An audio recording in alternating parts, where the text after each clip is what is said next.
Welcome to mass news. బౌద్ధ సాంప్రదాయంలో బుద్ధగయకు విశిష్టమైన స్థానం ఉంది. ప్రపంచాన్ని ఆయుధాలతో కాకుండా ఆశయాలతో, సమత, మమత, కరుణలతో జయించిన మతం బౌద్ధం. అటువంటి మహోన్నత మతానికి బుద్ధగయతో విడదీయరాని బంధం ఉంది. గౌతమ బుద్ధుడు సత్యాన్వేషణ కోసం తిరిగి తిరిగి ఈ నేలను చేరి తన మార్గాన్ని కనుగొన్నది ఇక్కడే. ఇది అందరికీ తెలిసిందే. సామ్రాట్ అశోకుడు తన బౌద్ధాన్ని స్వీకరించిన తర్వాత బౌద్ధం విస్తరించిన నేలలో అనేక చోట్లలో తన స్తూపాలను నిర్మించాడు. అందులో బుద్ధుడు జన్మించిన లుంబిని మొదలుకొని మహాపరినిర్వాణం పొందిన కుషినారా వరకు 84,000 స్తూపాలను నిర్మించినట్లు శిలాశాసనాల ద్వారా తెలుస్తోంది. నిజానికి బౌద్ధం మరొకసారి ప్రపంచమంతా విస్తరిస్తుందంటే ఈ స్తూపాల ఆధారమే ప్రధానం. ఒకవేళ అశోకుడు ఆ రోజు స్తూపాల నిర్మాణం జరిపి ఉండకపోతే బౌద్ధాన్ని కట్టుకథలని తేల్చేసేవారు. అటువంటి స్తూపాలు శిలాశాసనాలలో భాగమే బుద్ధగయ స్తూపం. ఇందులో కట్టుకథ కాదు, ఇది కల్పితం కానే కాదు. బుద్ధగయ గౌతమ బుద్ధుడు నిరంజన నది ఒడ్డున ఉన్న బోధి వృక్షం కింద ఎన్నో రోజులు దీర్ఘ చింతనతో ఉండి తాను అన్వేషిస్తున్న సత్యాన్ని కనుగొన్నట్టు మనకు చరిత్ర ఆధారాలు ఉన్నాయి. అప్పటి వరకు అక్కడ ఎటువంటి మతాలు, దేవుళ్ళు ఉన్నట్లు ఎటువంటి పురాతత్వ చారిత్రక ఆధారాలు లేవు. అంటే బుద్ధగయ బౌద్ధుల ఆరాధనా స్థలం. ఇందులో ఎటువంటి వాదం లేదు. అయితే బుద్ధగయ ఈరోజు ప్రపంచవ్యాప్తంగా గొప్ప దర్శనీయ స్థలం. ఏటా కొన్ని లక్షల మంది బుద్ధగయను సందర్శిస్తుంటారు.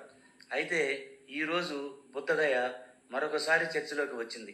గత 2 నెలలకు పైగా బౌద్ధ సంఘాలు, బౌద్ధ భిక్కులు బుద్ధగయ బౌద్ధులు దేనంటూ ఇది ఇతరుల పాలనలో, అంటే ఇతరుల జోక్యంతో కొనసాగకూడదనే అభిప్రాయం వ్యక్తమవుతుంది. బుద్ధగయ అంటే మొత్తం పట్టణం కాదు. బుద్ధగయలో ఉన్న మహాబోధి బౌద్ధాలయం ఇతరుల అజమాయిషిలో ఉండకూడదని ఈ సంఘాలు వాదిస్తున్నాయి. అయితే చరిత్రలో బుద్ధగయలోని బుద్ధుని స్థలం, బోధి వృక్షం ఎన్నో ఆటుపోట్లను ఎదుర్కొంది. అన్నింటినీ తట్టుకొని ప్రపంచమంతటిని ఆకర్షిస్తోంది. సామ్రాట్ అశోకుడు బుద్ధగయలో ఇప్పుడు ఉన్న స్థలాన్ని గుర్తించి ఇది గౌతమ బుద్ధుడు జ్ఞానోదయం పొందిన స్థలంగా ప్రకటించి ఇక్కడ బౌద్ధ రామాన్ని, స్తంభాలను నిర్మించాడు.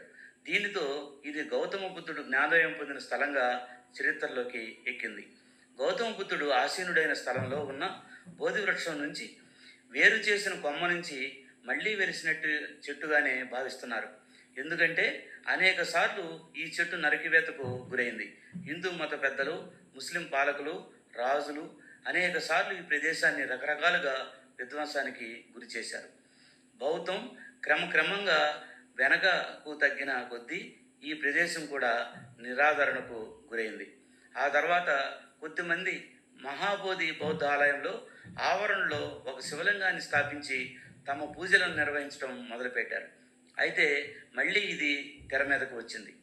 బౌద్ధ ఆచార్యుడు అనాగరిక ధర్మపాల ఉద్యమం తర్వాతనే 1891లో మొట్టమొదటిసారిగా అనాగరిక ధర్మపాల బుద్ధగయను సందర్శించారు. అప్పటి వరకు పరిస్థితి చాలా దారుణంగా ఉంది. ఎటువంటి ఆదరణ లేదు. ఆ స్థలంలో ఎన్నో చారిత్రాత్మక అవశేషాలు ఉన్నప్పటికీ హిందూ మఠాధిపతులు అక్కడ హిందూ సాంప్రదాయంలో పూజలు చేస్తూ ఉండేవారు. ఎటువంటి బౌద్ధ మత సాంప్రదాయాలు లేవు. బౌద్ధులకు అక్కడ స్థానం లేదు. అయితే అనాగరిక ధర్మపాల అక్కడ బౌద్ధాన్ని మళ్ళీ ప్రతిష్ఠింపజేసేందుకు గొప్ప ఉద్యమం చేయాల్సి వచ్చింది. అనాగరిక ధర్మపాల శ్రీలంకకు చెందిన బౌద్ధాచార్యుడు. ఆయన 1864లో శ్రీలంకలోని బౌద్ధుల కుటుంబంలో జన్మించాడు. ఆయన క్రిస్టియన్ కళాశాలలో చదువుకున్న రోజుల్లో పాశ్చాత్య బౌద్ధ తాత్వికులు మేడం బ్లవర్స్కీ, కలోనల్ ఓల్కోల్లతో ధర్మపాల స్ఫూర్తి పొందారు. ఈ ఇద్దరు న్యూయార్క్లో థియోసఫికల్ సొసైటీ స్థాపించారు. ఆ సంస్థ ద్వారా 300కు పైగా బౌద్ధ పాఠశాలను నిర్మించారు.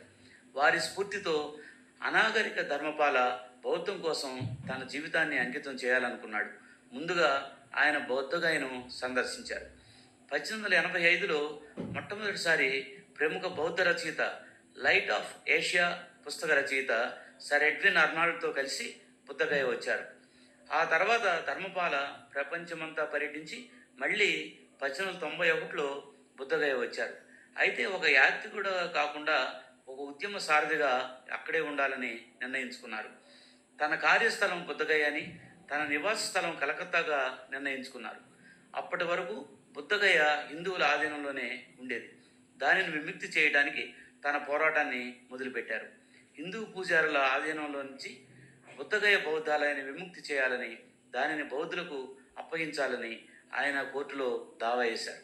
కానీ ఆయన తన పోరాటంతోనే నిర్వాణం పొందారు. 1933లో ధర్మపాల కన్నుమూసిన తర్వాత ఆ ఉద్యమం మరింత ముందుకు పోయింది.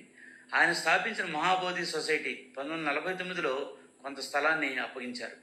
ఇప్పుడు మనం దర్శిస్తున్న స్థలం అట్లా మిగిలి ఉందంటే అది కేవలం అనాగరిక ధర్మపాల విజయమే. 1949లో అప్పుడు ప్రభుత్వం ఒక చట్టాన్ని తీసుకువచ్చింది. దానితో కొంత ఊరట లభించింది. బౌద్ధులకు మొట్టమొదటిసారిగా మహాబోధి బౌద్ధాలయం మీద హక్కు వచ్చింది. కానీ అందులో మరో మెలిక పెట్టారు. ఈ మహాబోధి బౌద్ధాలయాన్ని నిర్వహించడానికి ఒక కమిటీ ఉంటుందని, అందులో 9 బుద్ధులు, 9 హిందువులు, జిల్లా కలెక్టర్ ఎక్సెఫ్షియో సభ్యులుగా ఉంటారనేది చట్టం. దీనిని బౌద్ధులు సంపూర్ణంగా అంగీకరించలేదు. కానీ పాక్షికంగానైనా తమకు స్థలం మీద హక్కు లభించిందని భావించారు. అయితే ఇటీవల బౌద్ధులు తమ స్థలం మీద తమకు మాత్రమే పూర్తి హక్కు, అజమాయిషీ ఉండాలని వాదిస్తున్నారు. ఇప్పుడు జరుగుతున్న ఉద్యమ లక్ష్యం కూడా అదే. కానీ ప్రభుత్వాలు ప్రేక్షక పాత్ర వహిస్తున్నాయి. పైగా శాంతియుతంగా ఆందోళన చేస్తున్న అనేక బౌద్ధ భిక్షులను నిర్బంధిస్తున్నారు. ఎటువంటి కార్యకలాపాలు చేయకుండా ఆంక్షలు విధిస్తున్నారు. భవిష్యత్తులో బౌద్ధ మతం ప్రబలంగా వికసిస్తుంది. ఇది ప్రపంచవ్యాప్తంగా ఉన్న మనుషులను ప్రభావితం చేస్తుంది. ఈ ప్రభావాన్ని అడ్డగించగల శక్తి మరేది ఉండదు. బౌద్ధ ధర్మం శాంతి, మానవతా విలువలతో ప్రపంచాన్ని మారుస్తుంది. దీనిలో ఎలాంటి సందేహం లేదు.